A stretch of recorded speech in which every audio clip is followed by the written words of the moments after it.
I'm Randall Holcombe, talking about some of the basic ideas of public choice. So let's look a little bit more at the foundations of public choice. Too often, when people see problems that are going on in the real world, their response is, the government should do something about this. We need the government to do something. That's a response of the general public a lot of times, and also has been the response in theoretical economics, that we derive conditions for the optimal allocation of resources, and then if we have problems with the way resources are being allocated, the implication from theoretical economics is the government should do something. The government needs to do something about these problems. So we do that with economic theory and also the general public. Hey, there's a problem, government ought to do something. But the issue is, what will the government do?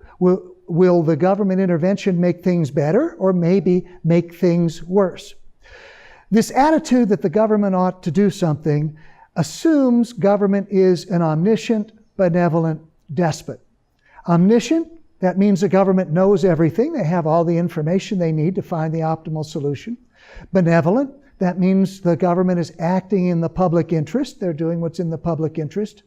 Despot, that means there's a single individual, a dictator. The government acts like a single person that implements the optimal solution. So what I want to talk about right now is the fact that the government is not an omniscient, benevolent despot. What we'll see is government's not omniscient, it's not benevolent, it's not a dictator. So let's start with the omniscient part. Is government omniscient? That means they know everything. They know how to implement optimal policies, optimal solutions. Well, no, a lot of times the information that government needs to allocate resources efficiently isn't available to policymakers. So even though in theory we can see that things aren't perfect, in practice there's not sufficient information for the government to actually implement the optimal policy. Government is not omniscient.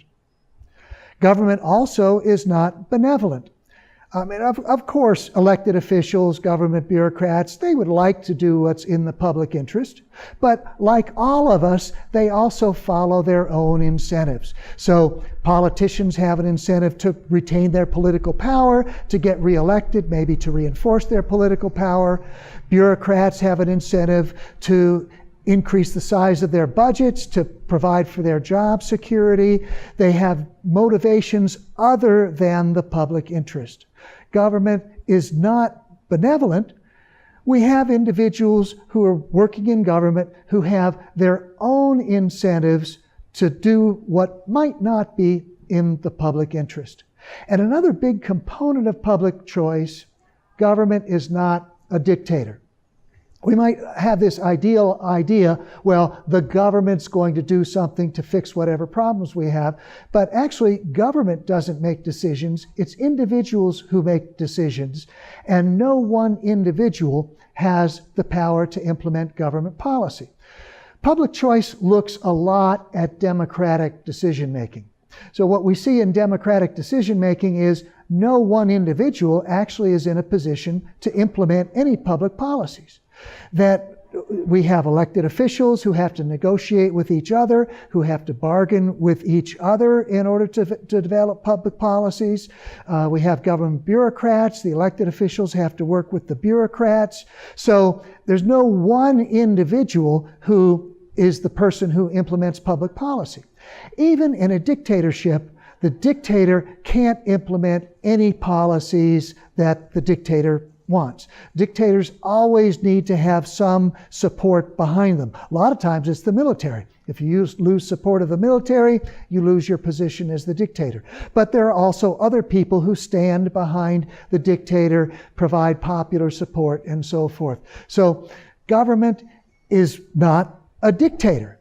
There's a collective decision-making process where there are a large number of individuals who are involved in the political decision-making process. So government is not benevolent, government's not a dictator, and government's not omniscient. So this idea that when a problem arises, we say government ought to do something, before we actually take that step, we need to ask, What's the government going to do? Does the government actually have enough information?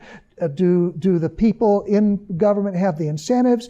And also, in the end, there's a collective decision-making process. How does that collective decision-making process work?